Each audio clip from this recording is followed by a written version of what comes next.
Alright everyone, this is my review of Mark Curley's Mastering Manga 1. And I'm just going to go over a few pages. But first let's go to the back.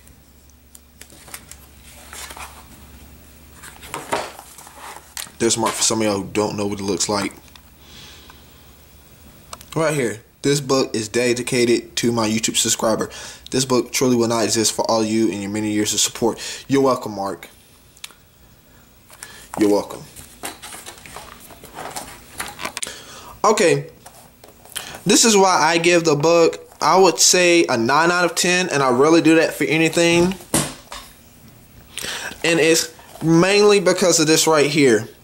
You see how he starts it off and he goes step by step by step. Most books do that, but at the fact that he does it in 8. He does it right here for the female view, the 3/4 view, while most of them will start here, jump to here, and then jump to here. That's how they used to be when I was growing up, and I really could not stand it as a child. That's why I decided I wasn't ever going to use these books ever again. But I decided to get this for references to help teach other artists that are up and coming. Another point that this book gets is the variant hairstyles that he gets into the book. Most of them will pretty much be like this or like this or like this, and they'll normally just do 3. And when you're starting out and you're a child, you really don't know many ideas about the hairstyles. The only point I take away is there's no curly hair, no hair from people from darker parts of the world. It's just mostly the normal silky long hair. But that'll work for most people. It's just for growing up as a child, being African American, figuring out how to draw black hair other than afro is pretty hard when there's almost no reference material. Now, I'm not going to show you all pages, but when he said he was going to draw 101 manga eyes, there are actually a few that I've seen in some of his videos. He really did it. Now, this is a great resource material for kids out there. So pretty much I would say practice drawing each of these and then figure out how to develop your own eyes. It is very, very good. Another one that gives Mark great point is full-figured women for Americans, because we do have a lot of, I'm just going to say overweight people. But it also shows you that everyone's not that slender, perfect style. Got some variety in here. So I'm not going to show you any more of the book. You're going to have to buy it. I don't want to get like a copyright claim or something in this video. YouTube is being very aggressive with that. But not the fact that he provides a few things to other books. 3-point perspective, not everyone does it. Additional steps. References to feet, that is a big step in the right direction. All his competitors need to do that.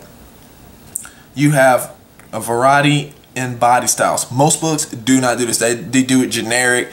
And most of these are probably not manga artists, because all their chibi is like they're using the exact same pose.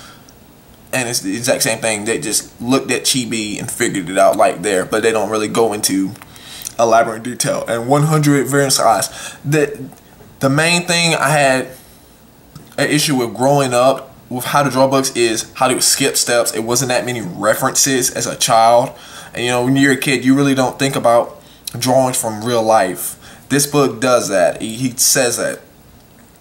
He gives a lot of details for hands. He probably even cheats off himself, which, man, who doesn't do that if you're at semi-professional to the professional level?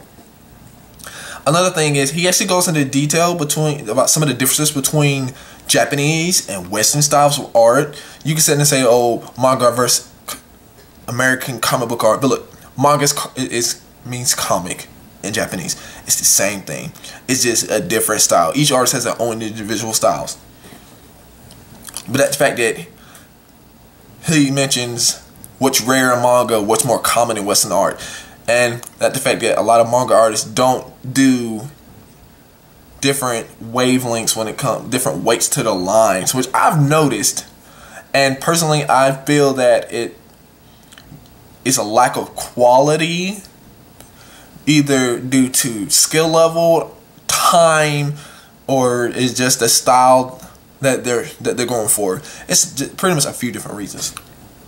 But if you're gonna buy this for someone else, or you're thinking about buying your own, I got mine for 16 bucks. It was on 22, but I had like a coupon.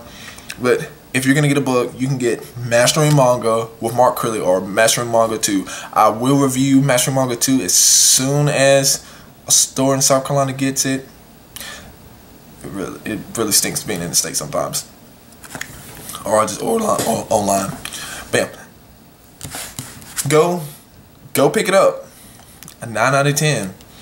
And I normally don't like a whole lot of things, especially when it comes to how I draw books. I literally sat there and compared it to other books before I decided to even think about doing a review. Because I decided, okay, this will help my assistant when I'm at work, I'm not able to help him. And by far, this one's by far the best one out of there. I put it above Stan Lee's How to Draw Comic Books. And yes, there's some people going, blasphemy. Chances are you don't draw. You probably are just a reader. You're probably not a comic book maker. But sketch, erase, subscribe, like this video, and share.